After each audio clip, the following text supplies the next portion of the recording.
No se mueve, no emite sonido y ni tan solo está vivo. Y aún así, es uno de los objetos más letales que existen en la Tierra. Si hoy una persona se acerca demasiado, no sentiría dolor inmediato. No habría fuego, ni explosión, ni tan solo heridas visibles.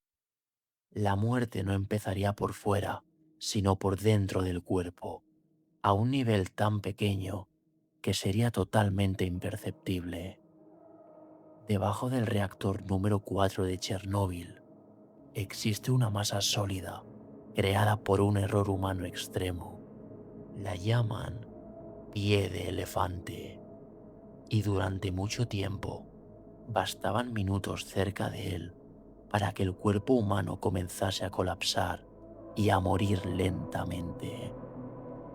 Para entender por qué existe algo así, hay que volver a la madrugada del 26 de abril de 1986. Aquella noche, en la central nuclear de Chernóbil, se realizaba una prueba de seguridad que debía haber sido totalmente rutinaria. Pero una cadena de decisiones equivocadas, errores humanos y un diseño deficiente empujaron al reactor más allá de su límite. La potencia se disparó, el núcleo se sobrecalentó y el reactor terminó explotando. Pero no fue una explosión nuclear como una bomba. Fue algo distinto y en muchos sentidos muchísimo más peligroso, ya que el corazón del reactor quedó totalmente abierto al mundo. En cuestión de segundos, enormes cantidades de radiación fueron liberadas en el aire, al edificio y a las personas que estaban allí. Los primeros en entrar no sabían realmente a qué se enfrentaban. Bomberos y trabajadores subieron a los tejados para apagar incendios, caminando sobre fragmentos de núcleo del reactor sin protección adecuada. Muchos recibieron dosis altísimas de radiación en apenas unas horas, y al principio los síntomas parecían una intoxicación grave: náuseas, vómitos y mareos. Algunos incluso creyeron que podrían llegar a mejorar, pero la radiación no actúa como una herida común. En los días siguientes, sus defensas desaparecieron. La médula ósea dejó de producir células sanguíneas. Llegaron las infecciones, las hemorragias internas y la fiebre extrema. De los 134 trabajadores diagnosticados con síndrome de radiación aguda, 28 murieron en los meses posteriores. Otros sobrevivieron, pero jamás volvieron a ser los mismos. Mientras tanto, dentro del reactor ocurría algo aún más difícil de imaginar. El combustible nuclear alcanzó temperaturas tan extremas que comenzó a fundirse con todo lo que encontraba a su paso. El acero cedió, el hormigón se derritió y la arena lanzada desde helicópteros para sofocar el incendio se integró totalmente a la mezcla. Todo se convirtió en una masa incandescente que descendió por las entrañas del edificio como un líquido imposible. Durante días nadie pudo detenerla, y cuando finalmente se enfrió, esa mezcla se solidificó en una de las zonas inferiores del reactor, y allí fue cuando nació el pie de elefante. Años después, cuando los niveles de radiación permitieron breves exploraciones, los científicos accedieron a esas zonas. Lo que encontraron no parecía una máquina, ni una roca, ni siquiera algo que debiese existir. Era una masa oscura, irregular, con una textura rugosa, casi orgánica. Parecía viva aunque no lo fuera, y por eso alguien dijo que se parecía a un pie de elefante, y así se quedó el nombre. Pero su aspecto no era lo más inquietante. En el momento de su descubrimiento, el pie de elefante emitía entre 8.000 y 10.000 roentgens por hora. Y para entender lo que eso significa, hay que traducirlo a una escala humana. Una dosis de unos 4 a 5 roentgens puede ser mortal para la mitad de personas expuestas de forma aguda. Cerca del pie de elefante, esa dosis podía alcanzarse en tan solo segundos, y ni tan siquiera hacía falta tocarlo, ni estar demasiado cerca. La radiación atravesaba el cuerpo, rompía el ADN y destruía células y tejidos desde el interior. Y lo más inquietante es que al principio no dolía. Algunos científicos y dosimetristas se acercaron para medir lo imposible.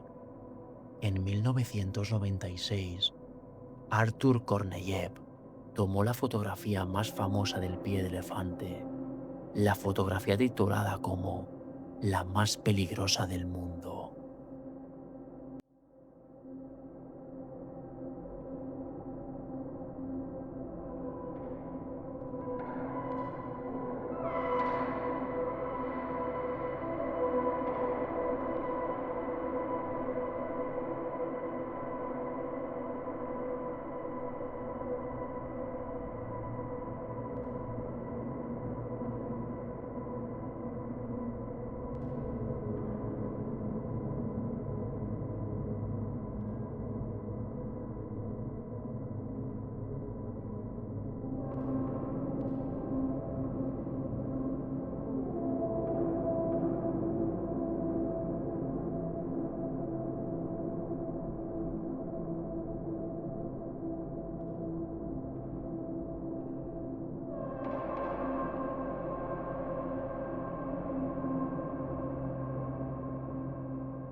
En ese momento, los niveles ya habían bajado, pero seguía siendo extremadamente peligroso.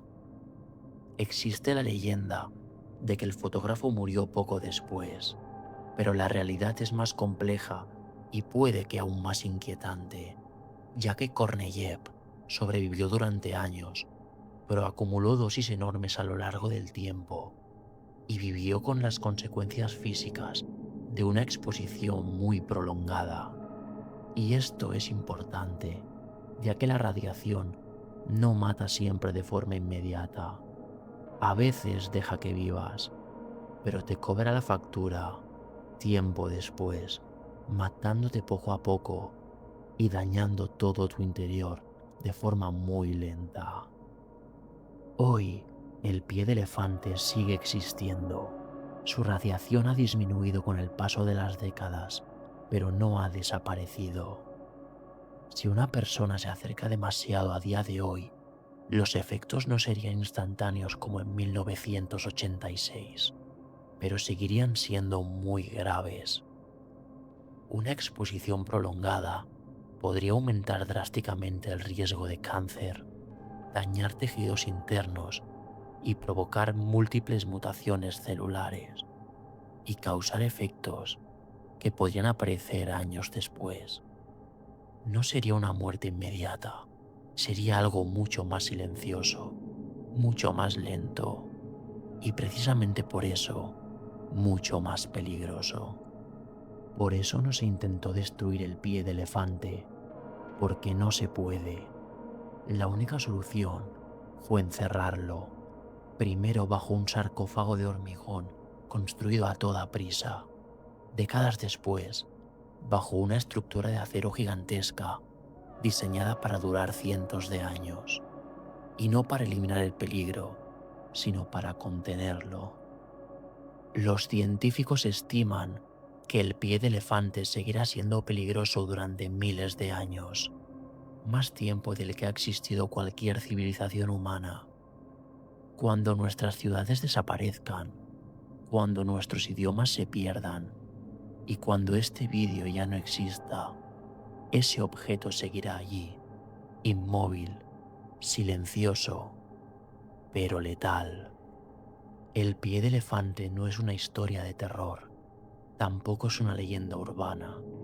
Es algo muchísimo peor. Es la prueba física y real de lo que ocurre cuando el control humano se pierde frente a fuerzas que no puede dominar. Y sigue ahí, esperando